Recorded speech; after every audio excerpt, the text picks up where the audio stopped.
Turning now to your community focus, we continue our conversations with the candidates for mayor in Providence right here on 12 News at 4.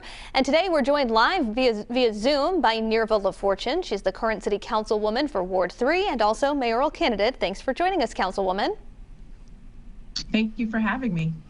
First of all, give us your 60-second or less elevator pitch. Why do you want to be the next leader of the capital city? Thank you, Kim, for having me here today.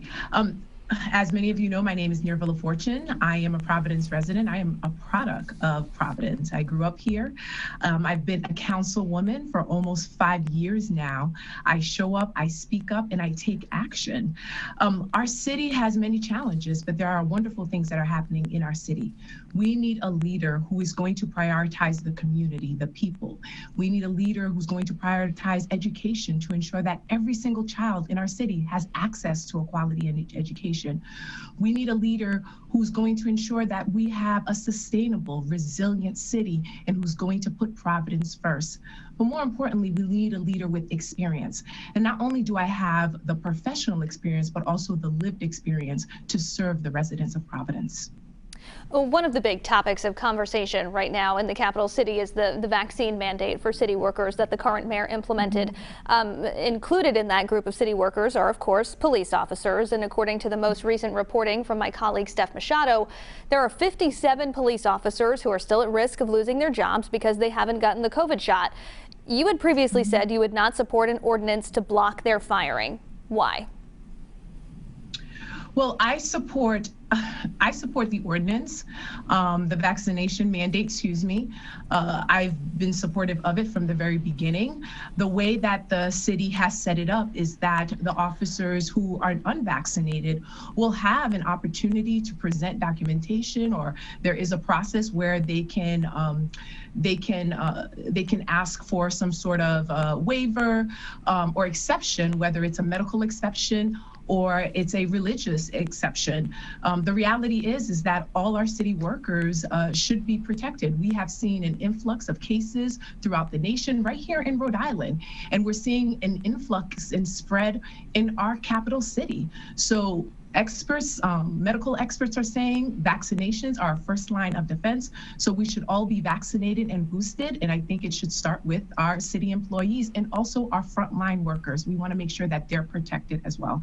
So there is a process set up where they can request some sort of exemption, and hopefully this can encourage more city workers to get vaccinated and boosted so that they're protecting not only themselves, but the people they are serving. Are you concerned at all, though, that the city could potentially lose close to 60 police officers as it stands right now because they have chosen not to get that vaccine? The reality is the city could potentially lose city workers who are unvaccinated if they get sick.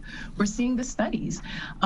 Reports are showing that people who are unvaccinated are more likely to have more severe symptoms or even can lose their life. So again, if this is an opportunity to protect our city workers and also the people they are serving, we should take all of these precautionary measures.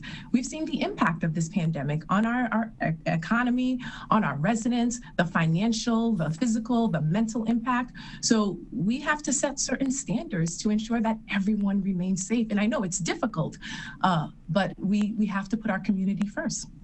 Another big issue in the capital city, gun violence. It continues to plague Providence. What concrete step would you take if you are elected mayor to crack down on this issue? Well, I've been doing a lot of the work right now as a city council person, and even before then. We know that there's been a spread of gun violence throughout the nation, and there's been an influx at the start of the pandemic. One of the first things we need to do is to make it less easy for people to have access to guns. I've testified at the State House. We also need to bring all the leaders to the table and the community folks to the table, and our young people, to figure out how we can create a comprehensive public safety plan and also ensure that we have a community policing model. Our police officers, our public safety structure should be community focused. We should have a unit unit that will respond to nonviolent crimes. And we should also have ways where we can continue to train our officers around diversity and equity, and have officers who truly represent the community that they serve, so that people could build trust and they know the communities, they're talking to them, and not just during emergency situations, but on a regular basis. And so creating a comprehensive plan, working with the state to pass legislation to reduce gun violence on our streets, and also making sure that we have structures in place where we're investing in our neighborhoods so that more of our communities, particularly our marginalized communities, have access to the tools they need to be successful, rather than falling into these situations where it could potentially lead to crime. Councilwoman Nirva LaFortune, that is all the time that we have today, but thank you so much for joining us. Thank you so much for having me. And we will continue our conversations with the candidates for mayor of Providence right here on 12 News Now at 4 in the coming weeks. Also in the race, Democrats Gonzalo Cuervo, Brett Smiley, and Michael Solomon.